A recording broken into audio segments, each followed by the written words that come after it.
flow with individual investors who are looking to invest, but don't have a lot of money necessarily to put into each deal. So it's a great opportunity for people who want to put, anywhere from 1,000 to 20,000 into each deal. They wouldn't be able to get access to these companies directly, so we're able to share it with them. So I'm going to your website. I can click the link to actually view your profile on AngelList. It's got a video featuring Barbara on Shark Tank, and then it kind of lists you, your bio, and all your portfolio companies. When did you launch this syndicate? So I get a sense of how old it is, and then how many deals have you done over that time frame? So we launched it just under 3 years ago. 2 3/4 years or so ago, and so far we've syndicated 38 deals. Okay, and walk me through what one of those looks like, right? So maybe are there any of these that you can share publicly? Like, can you share the Rockbot one? Well, Rockbot isn't a company that we syndicated. Let's talk about the most recent one that we're just closing now. Great. It's called Barn and Willow, and they're basically disrupting the window treatment space. If you're familiar with Casper, the mattress company, yep. What Casper has done for the mattress industry, Barn and Willow is doing for window treatments. Window treatments like blinds and shades, that type of thing. That is an antiquated space. All the incumbent companies are really archaic, old technology or no technology. It's an offline mostly experience. And the sizing, the measurements is very, very inaccurate these days. But with Barn and Willow, it's 100% accurate. They built out some great online tools. They have a direct-to-manufacturer supply chain, so they're saving people money, and you get the best quality. It's really an innovative company. And so how does, again, let's say I've put $2,000 in your syndicate on AngelList. I mean, the value is, I'm a Nathan in Austin, Texas. I'm not on Shark Tank. I wouldn't even get this deal flow if I wasn't in your syndicate. Now, how do I get a return on that $2,000? Well, if I could, let me back up for a second, because I want to just clarify one thing. The companies that Barbara invests in on Shark Tank are completely separate and apart from the companies we invest in at Barbara Corcoran Venture Partners. So there's no overlap whatsoever. In fact, we're focused on different types of companies. Sure. Phil, just to be clear, though, I want to make sure the point I was making is either inaccurate or accurate, and kind of force you to make a clarification. A big value of doing this is the deal flow that you get because of Barbara's exposure on Shark Tank. Is that accurate? 100% right. I just wanted to clarify, but you're right. Got it. So to answer your question, though, each of our syndicate backers has the ability to opt in or opt out of any investment. There's no obligation at all. So they can look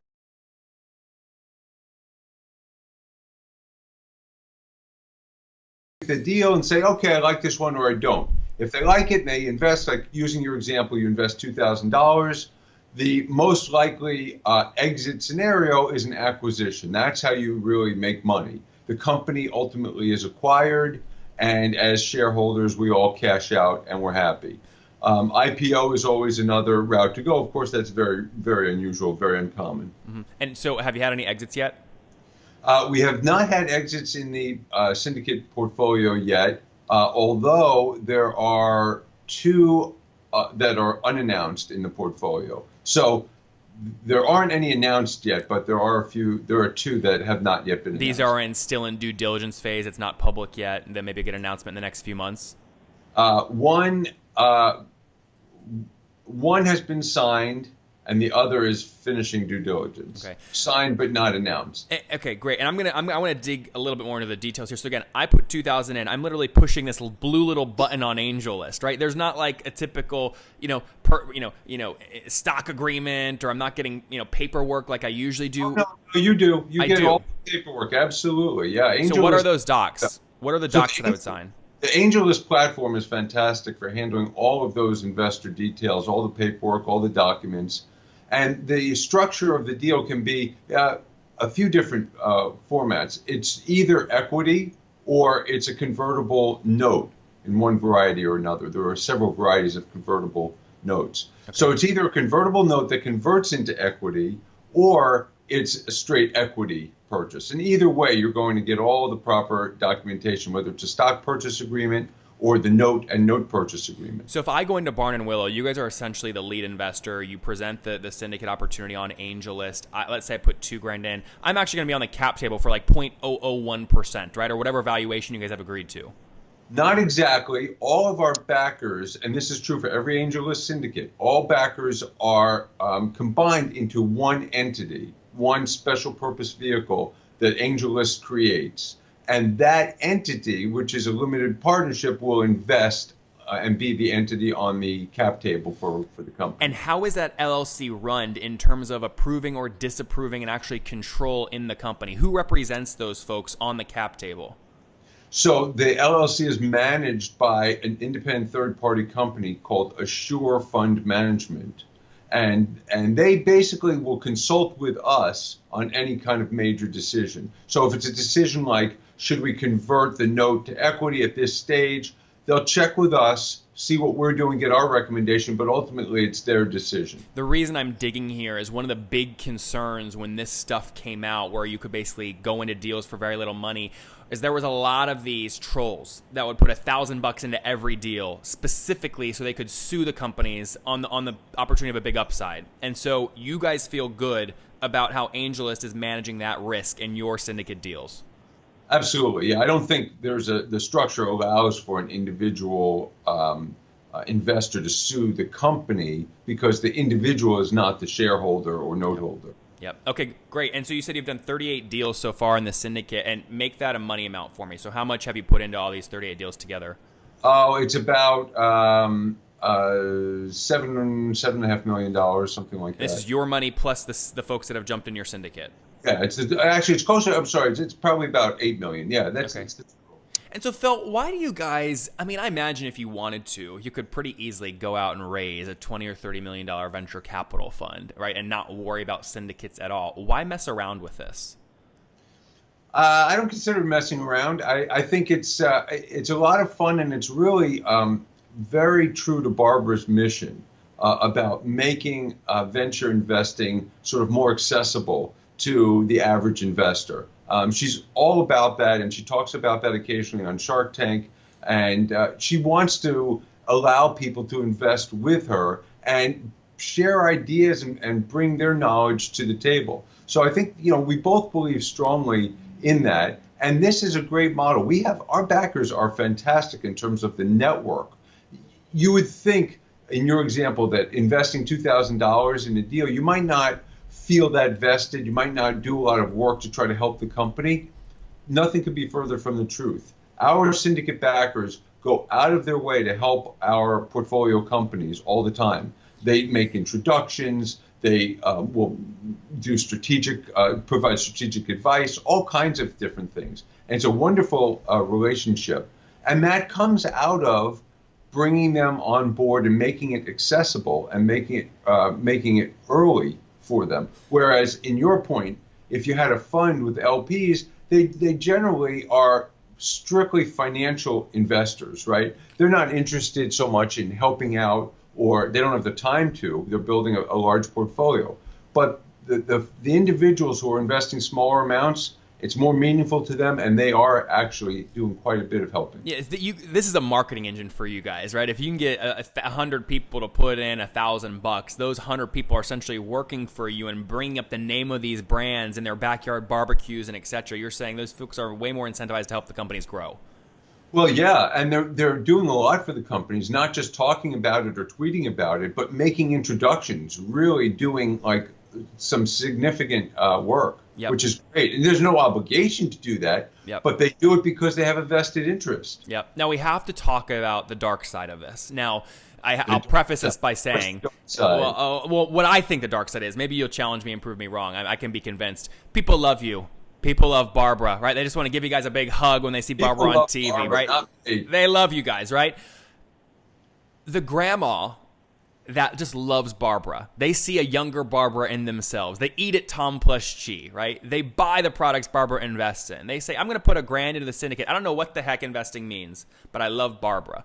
Barbara and you know that some of these deals, they won't work out. So for that person that is not financially educated on what exposure to this kind of investing means, if they lose $1,000 in one of these deals, how do you manage that?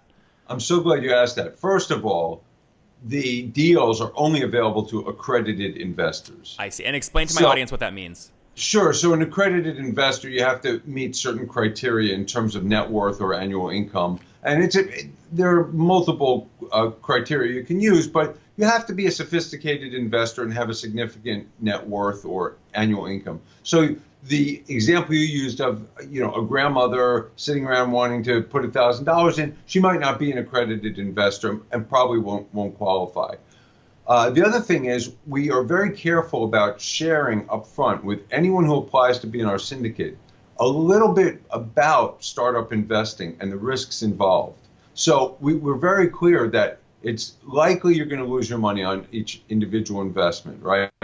And the idea is to build a portfolio. Don't invest in one or two or three companies. Build a portfolio that's diversified, because odds are you're going to lose your money in any one particular deal. And we put that in every deal write-up that we do as well. We say, look, the risks are significant. The likelihood is that you're going to lose your money. And so we try to make it very clear. Are you guys on AngelList cap table? Have you invested in AngelList, the company? No, I have not. So why choose AngelList to do this? Talk me through that decision. Sure. AngelList, I've looked at every platform out there. Name a few. Funders Club, Our Crowd, there are lots of them. Funders Club is terrific. There are a lot of good platforms, but we feel like AngelList is the best. They're streamlined. The process is really buttoned up. I mean, they really handle it very, very professionally. Documentation's great, and also the relationship they have with, as I mentioned, Assure Fund Management, the third party, works very smoothly. Very little in the way of fees that they charge or anything like that. So it's a really nice, smooth relationship, and the people there who run AngelList are the best.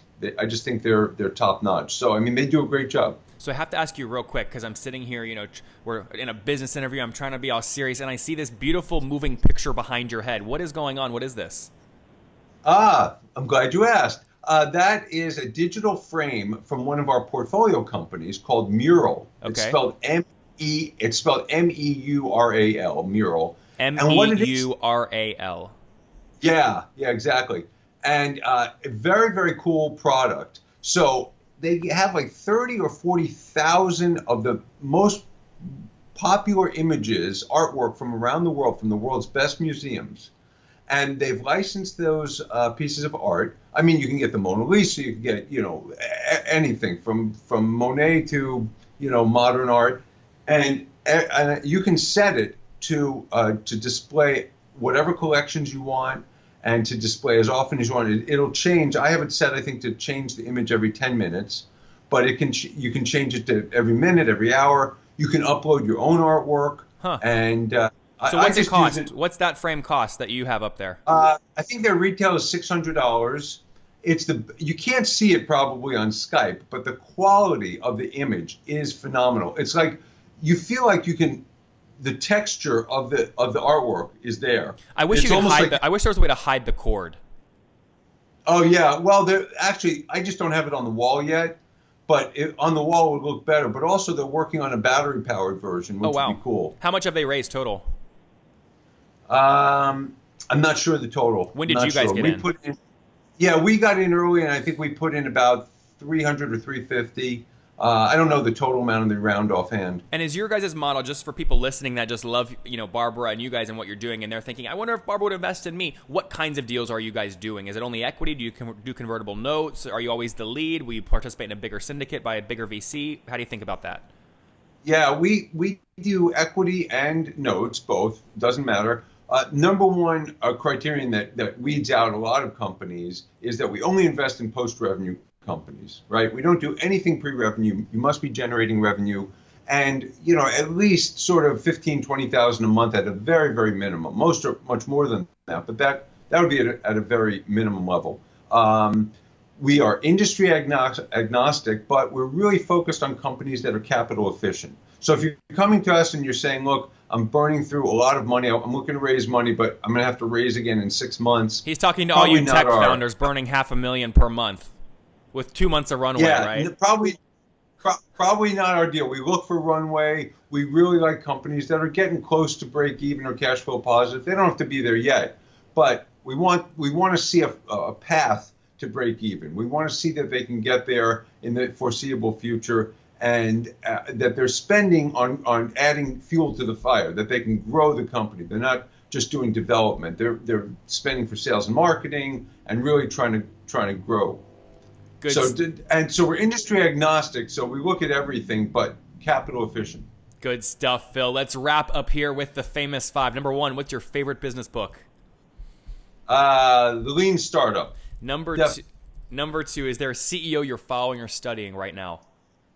Who's not following Elon Musk? How could you not follow him? Everybody. Number three, is there a favorite online tool you have, like Acuity Scheduling? Oh, I have to plug one of my favorite portfolio companies, Laughly. They do streaming of stand-up comedy. Oh, that's cool. Genius. It's hilarious stuff, Laughly. Number four, how many hours of sleep do you get every night? 7.5. And what's your situation? Married, single, do you have kids? Happily married with 2 kids. And are these young or out of the college, empty nesting, what? One's about to go to college, one's just finishing up. Very good. And how Jeff old are and Matthew, my boys? That's good, man. And how old are you, Phil? I'm 50, but I feel like 25. You look 25. You're good stuff. Take us back. Last question. Take us back 30 years. What do you wish your 20-year-old self knew?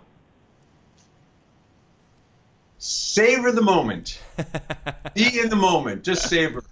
There you guys have it from Phil Nadal. He's partnered up with Barbara Corcoran. They've really figured out AngelList syndicates. They've put over $7.5 million into over 38 different companies. He's looking for companies doing at least 15 to 20K per month and a minimum in revenue, not burning a lot of cash, close to break even. Great guy, great products, great team. Phil, thank you for taking us to the top. Check us out on AngelList. Thank you, Nathan. See ya.